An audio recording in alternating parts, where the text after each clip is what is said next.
Hello मेरे प्यारे बच्चों, कैसे हैं आप सब। आशा करती हूँ आप सब बहुत अच्छे होंगे।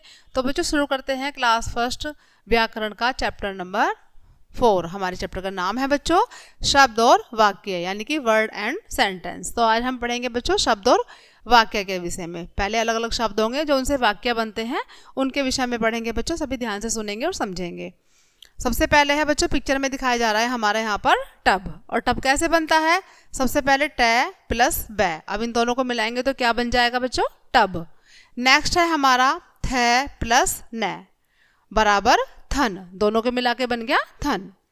आगे है कै प्लस मैं प्लस लै बराबर कमल, जो ये फूल है हमारा कै प्लस मैं प्लस लै यानी कि कमल। पूरा सेंटेंस बन गया यहाँ पर। आगे है बच्चों मैं प्लस टे प्लस रै बराबर मटर, सेंटेंस बन गया हमारा। नेक्स्ट है बच्चों खे प्लस टे प्लस मैं प्लस लै खटमल, ये बन गया हमारा खटमल।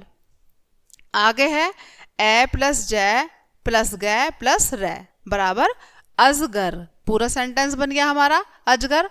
ऊपर दिए गए शब्द वर्णों के मेल से बने हैं। जो ऊपर जो शब्द दिए गए हैं बच्चों वो किसके मेल से बने हैं? वर्णों के मेल से बने हैं। शब्द वर्णों के सही मेल से बनते हैं। जो शब्द बनते हैं हमारे वो वर्णों के सही मेल से बनते हैं। प्रत्येक शब्द का कोई ना कोई अर्थ अवश्य होता है। जो हमारे शब्द होते हैं बच्चों उनका कोई ना कोई अर्थ अवश्य होता है। यदि वर्ण इस प्रकार लिखे जाएं कि उनका अर्थ न निकले तो उन्हें शब्द नहीं माना जाएगा। ठीक है, आगे देखते हैं बच्चों। यदि हम नीचे लिखे वर्णों को सही क्रम में नहीं रखेंगे तो शब्द नहीं बनेंगे। जैसे कि ले जय लज, अब लज तो कुछ नहीं होता बच्चों। अगर हम इसको सही क्रम में रखेंगे जैसे कि जय ले जल, तो इसका मीनिंग बन गया बच्चों। तो ये हमारा सही क्रम में आ गया, तो इसका मतलब भी निकलता है जल यानी कि पानी। नेक्स्ट है हमारा गै न गन, गन तो कुछ नहीं होता। अगर हम इसे सही रूप से लिखेंगे तो न गै नग। न टे बै नटब, ये भी गलत लिखा हुआ है बच्चों, कोई उच्चारण नहीं निकलता इसका, कोई नहीं निकलता इसका मीनिंग। तो इसको अगर हम सही क्रम में लिखेंगे तो बैट एन है बटन, बटन सही उच्चारण है, सही से लिखा गया है बच्चों। आगे है रै मै कै रमक, अब रमक तो कुछ नहीं होता। अगर हम इसको लिखें कै मै रै कमर तो कमर हमारा सही हुआ। नेक्स्ट है मैं जय लैश है मजलस, मजलस तो कुछ नहीं होता। तो इसको अगर हम सही क्रम में लिखें तो इसका सही वाक्य बनेगा शैल है जय में शलजम, ये सही वाक्य हुआ हमारा। नेक्स्ट है बच्चों कै रै दै ए, अब ये इसका भी कोई मतलब नहीं निकलता, कोई मीनिंग नहीं निकलता। इसका अगर हम इसको सही क्रम में लिखें तो इसका बनेगा ए दै रै कै अदरक। ठीक है, ये सही सेंटेंस हुआ हमारा। अतः शब्द वर्णों का वह मेल है, जो शब्द है वर्णों का वह मेल है जिसका कोई अर्थ होता है।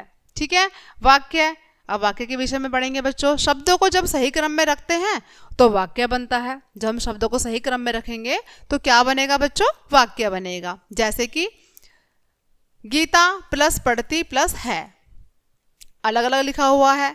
अगर आप इनको सही क्रम में रखें तो वाक्य बन जाएगा गीता पढ़ती है। ठीक है, नेक्स्ट है मयंक प्लस विद्यालय प्लस जाता प्लस है, सही क्रम में लिखेंगे इसको तो मयंक विद्यालय जाता है। आगे देखेंगे यदि शब्दों का क्रम ठीक ना हो तो वाक्य नहीं बन पाएगा। यदि हम शब्दों को सही क्रम में नहीं रखेंगे तो क्या नहीं बनेगा बच्चों? वाक्य नहीं बन पाएगा। जैसे कि यदि हम इन वाक्यों के शब्दों को इस प्रकार लिखें, कैसे कि है पढ़ती गीता, है पढ़ती गीता, तो ये तो सही क्रम में नहीं लिखा हुआ, तो सही नहीं बना इसका ये वाक्य। और अगर हम लिखते गीता पढ़ती है तो ये सही होता बच्चों। नेक्स्ट है जाता विद्यालय मयंक, अब ये भी अच्छा नहीं लग रहा, पढ़ने में भी नहीं अच्छा लग रहा, लिखने में भी नहीं लग रहा। और सही क्या होगा इसका? मयंक विद्यालय जाता है। इनसे कोई अर्थ नहीं निकलता, इनसे तो कोई अर्थ नहीं निकलता, अतः ये वाक्य नहीं है। तो हमारे सही वाक्य जिनसे हमारा कोई अर्थ निकलता है बच्चों, जिस वाक्य को लिख के हमारा कोई अर्थ निकलता है वो हमारे सही वाक्य होते हैं। ठीक है बच्चों, तो ये था आज का हमारा चैप्टर। आई होप कि सभी को समझ आया होगा बच्चों। मिलते हैं नेक्स्ट चैप्टर में, तब तक के लिए बाय बाय।